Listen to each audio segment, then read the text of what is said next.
അത്യാവശ്യം ചെറുതല്ലാത്തൊരു പനിയൊക്കെ പിടിച്ച് മൊത്തത്തിൽ ഓഫായിട്ടിരിക്കുക. എന്നാലും വിശന്ന് കഴിഞ്ഞാൽ എന്തേലും വയറ്റിലേക്ക് പോണെങ്കിൽ നമ്മൾ തന്നെ ഉണ്ടാക്കണ്ടേ? അപ്പൊ ഇത്തരം പിടിവിട്ട് നിൽക്കുന്ന അവസ്ഥകളിൽ ഞാൻ ഉണ്ടാക്കുന്ന ഒരു എളുപ്പക്കറിയാണിത്.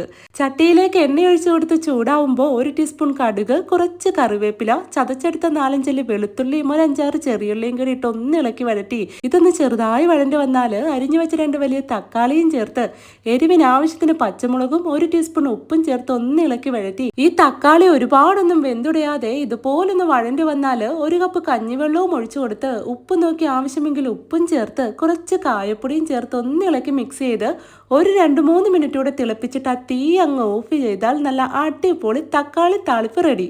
നല്ല ചൂട് ചോറിന്റെ കൂടെയും ഇതുപോലെ പനിയൊക്കെ പിടിച്ച് ഓഫായിരിക്കുമ്പോഴൊക്കെ നല്ല ചൂടോടെ വെറുതെ കോരി കുടിക്കാനും സൂപ്പറാണ്. അപ്പം നമുക്കൊരു എനർജിയൊക്കെ കിട്ടും കേട്ടോ. അപ്പോൾ ഇതുവരെ നിങ്ങൾ ഇത് ഉണ്ടാക്കി നോക്കിയിട്ടില്ലേൽ ഒന്ന് ട്രൈ ചെയ്ത് നോക്കിക്കോ, സൂപ്പറാണ്. അപ്പോൾ പോകുന്നതിന് മുന്നേ ഈ പേജ് ഒന്ന് ഫോളോ ചെയ്യാനും ലൈക്ക് ചെയ്യാനും മറക്കല്ലേ. അപ്പോൾ ഓക്കെ, ബൈ.